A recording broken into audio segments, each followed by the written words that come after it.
भगवान शिव कहते हैं, 7 बातें किसी को नहीं बतानी चाहिए। भावनात्मक हिंदी कथा। सुनहरी संध्या का समय था।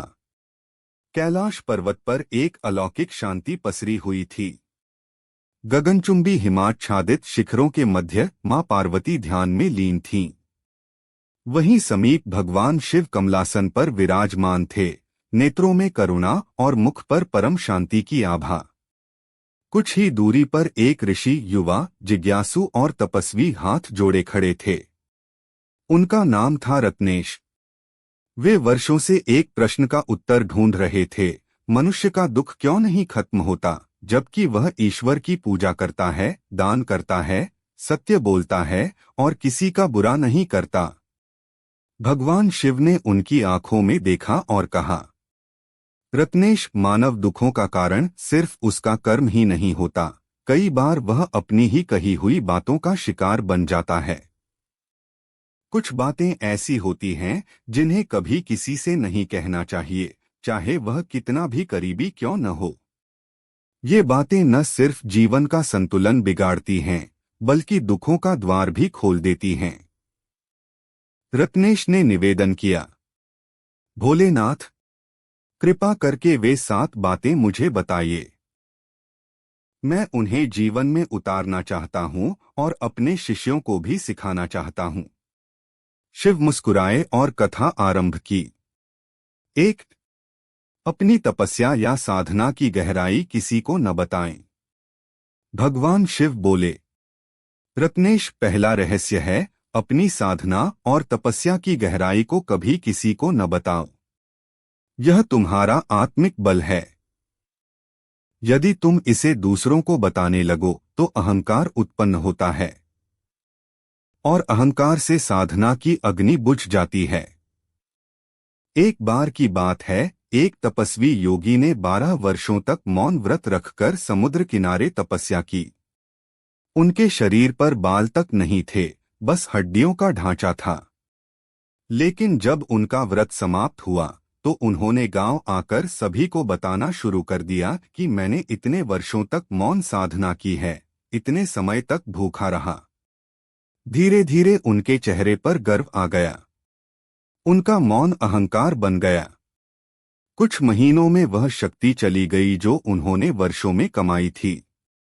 शिव बोले, जो भी तुम्हारी आत्मिक पूंजी है वह तुम्हारी है। उसकी रक्षा करोगे तो वह तुम्हें उन्नति देगी, वरना वह नष्ट हो जाएगी। रत्नेश की आंखें नम हो गईं। उन्होंने कहा, अब समझा प्रभु, तपस्या दिखाने की नहीं, जीने की वस्तु है। 2. अपने घर की दरिद्रता या परेशानी किसी को न बताएं। शिव ने दूसरी बात बताई, अपने घर की दरिद्रता, समस्याएं, तंगी किसी को मत बताओ। लोग सहानुभूति नहीं जताते, वे तुम्हारा मजाक बनाते हैं या तुम्हारी कमजोरी का लाभ उठाते हैं। फिर शिव बोले, एक बार एक ब्राह्मण था। उसके घर में बड़ी गरीबी थी। भोजन के लिए भी तरसता था। एक दिन वह अपने एक रिश्तेदार के पास गया और सब कुछ कह डाला, मेरे घर में दाल तक नहीं है, बच्चे भूखे सोते हैं। रिश्तेदार ने मुस्कुराते हुए मदद तो की, लेकिन उसी दिन गांव में यह बात फैल गई। लोग उसका सम्मान करना बंद करने लगे। जहां पहले उसके प्रवचनों को लोग सुनते थे, अब उसे देखकर कहते, अरे ये तो वही है जो भीख मांगता है। रत्नेश, जब तक घर की गरीबी को ढक कर रखा जाए तब तक स्वाभिमान बचा रहता है। दुनिया में मदद मांगो, लेकिन अपनी लाचारी को प्रचार मत बनाओ। 3. अपने घर का कलह और झगड़े किसी से न कहो। शिव बोले, घर में क्लेश हो, पति पत्नी में अनबन हो, भाई में झगड़ा हो तो वह घर का विषय है। एक बार एक स्त्री अपने मायके आई।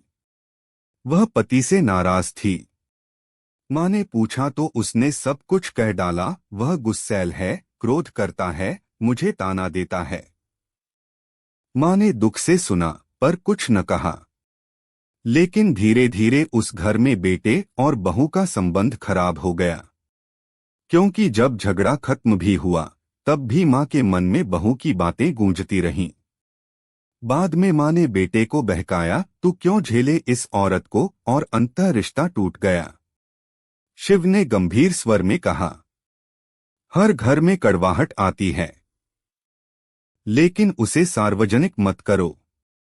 समय के साथ रिश्ते खुद संवर सकते हैं, पर अगर दुनिया को बता दोगे तो वे कभी नहीं सुधरते। 4. अपनी आने वाली योजनाएं और लक्ष्य किसी को न बताएं। रत्नेश, यह चौथी बात सुनो, जो कार्य करने जा रहे हो वह तब तक किसी को मत बताओ जब तक पूर्ण न हो जाए। शिव बोले, मनुष्य अपने भावी योजनाओं को लेकर उत्साहित होता है। वह सोचता है कि दूसरों को बताकर वाहवाही पाएगा, लेकिन कई बार लोग जलन करने लगते हैं। वे या तो तुम्हें रोकते हैं या तुम्हारी राह में बाधा डालते हैं। एक समय की बात है, एक युवक ने एक अद्भुत औषधि बनाई जो असाध्य रोगों को ठीक कर सकती थी। उसने अपने मित्रों को यह बात बताई कि वह यह दवा राजा को देने वाला है और राज्य भर में उसका नाम होगा। पर उन्हीं में से एक मित्र ने राजा के सामने जाकर खुद उस दवा का दावा कर दिया और युवक को झूठा ठहरा दिया। परिणाम यह हुआ कि उस युवक की वर्षों की मेहनत मिट्टी में मिल गई। शिव बोले, योजनाएं तब तक फूल बनकर खिलती हैं जब तक वे मन के भीतर ही रहें। जब वे हवा में आती हैं तो कभी भी मुरझा सकती हैं। 5. अपने दान, पुण्य और परोपकार की बातें किसी को न बताओ। शिव मुस्कुराते हुए बोले, दान की महिमा तब तक है जब तक वह गुप्त रहे। जैसे गंगा की धारा बहती है बिना कहे, बिना रुकावट के, उसी प्रकार परोपकार भी तब ही फल देता है जब वह बिना दिखावे के हो। एक बार एक राजा ने एक दरिद्र को 100 स्वर्ण मुद्राएं दी और पूरी प्रजा को बताया कि वह कितना दयालु है। लेकिन वह दरिद्र व्यक्ति अपमानित महसूस कर बैठा, क्योंकि अब सब उसे दया का पात्र कहने लगे।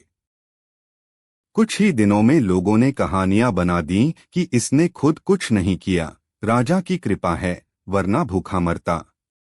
रत्नेश, दान जब अपमान बन जाए तब उसका पुण्य नष्ट हो जाता है।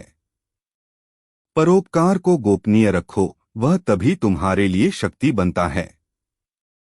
6. अपने शारीरिक संबंधों या दाम्पत्य सुख की बातें किसी से न कहो। शिव गंभीर हुए, बोले, रत्नेश, यह बात अत्यंत गोपनीय है। अपने दाम्पत्य जीवन की बातें किसी को भी न बताओ, चाहे वह मित्र हो या आत्मीय। कई पुरुष अपने दोस्तों में बैठकर कहते हैं, मेरी पत्नी बहुत सुंदर है, बहुत समझदार है, और कुछ तो अपनी रातों की बातों तक भी बता देते हैं। क्या यह उचित है? नहीं। इससे संबंधों की पवित्रता समाप्त होती है। स्त्री या पुरुष कोई वस्तु नहीं है कि उनके बारे में खुले में चर्चा हो। दाम्पत्य प्रेम अत्यंत निजी और श्रद्धेय है। अगर कोई भी इसे साझा करता है तो न सिर्फ अपने जीवन साथी का अपमान करता है, बल्कि अपने जीवन की गरिमा भी खो देता है। रत्नेश के नेत्र भर आए। प्रभु, आज की दुनिया में लोग यह बातें मजाक समझते हैं। शिव बोले, जब तक प्रेम का सम्मान नहीं होगा तब तक जीवन में संतोष नहीं होगा। 7. अपने अपमान, तिरस्कार या नीचा दिखाए जाने की घटनाएं किसी से न कहें। शिव ने आखिरी बात कही, कभी किसी ने तुम्हारा अपमान किया हो, नीचा दिखाया हो तो उसे मत फैलाओ। उस अपमान को भीतर जलने दो, तपने दो, उसे शक्ति बनने दो। क्योंकि जब तुम हर किसी से कहते हो, उसने मुझे ऐसा कहा, मुझे अपमानित किया, तो तुम उस घाव को बार बार कुरेदते हो, वह कभी भरता नहीं। एक बार नारद जी को इंद्र ने सभा में डांटा, अपमानित किया। नारद क्रोधित हुए, परंतु उन्होंने किसी को नहीं बताया। वे सीधे तपस्या में लग गए। वर्षों बाद जब इंद्र को एक भयंकर संकट आया तो वही नारद उसे समाधान देने गए। इंद्र ने पूछा, मैंने तुम्हारा अपमान किया था, फिर भी तुम मेरी मदद कर रहे हो। नारद बोले, मेरा अपमान मेरे आत्मबल का ईंधन बना, मैंने उसे शक्ति में बदल दिया। शिव बोले, जो अपमान को द्वेष बना लेता है वह स्वयं को जलाता है, और जो उसे मौन में बदल दे वह ब्रह्मा बन जाता है। समापन। शिव की 7 बातें सुनकर ऋषि रत्नेश निःशब्द हो गए। उनके नेत्रों में करुणा, हृदय में ज्ञान और आत्मा में शांति समा गई। उन्होंने मस्तक झुकाकर कहा, प्रभु, आपने मुझे जीवन की सबसे गहरी शिक्षा दी है। ये बातें मैं जीवन भर न केवल निभाऊंगा बल्कि अपने शिष्यों और समाज को भी सिखाऊंगा। शिव ने आशीर्वाद दिया, जो इन 7 बातों को अपने भीतर समेट ले उसके जीवन से आधे दुख वैसे ही चले जाते हैं, बाकी का नाश समय और श्रद्धा कर देती है। कैलाश की शांति फिर बहने लगी, जैसे इन 7 रहस्यों ने पूरे ब्रह्मांड को स्पर्श कर लिया हो। हर हर महादेव। उम्मीद है आप सभी को यह वीडियो अच्छी लगी होगी। अगर आप शिव जी के सच्चे भक्त हैं तो चैनल को सब्सक्राइब करो और वीडियो को लाइक करके कमेंट में हर हर महादेव लिख दीजिए।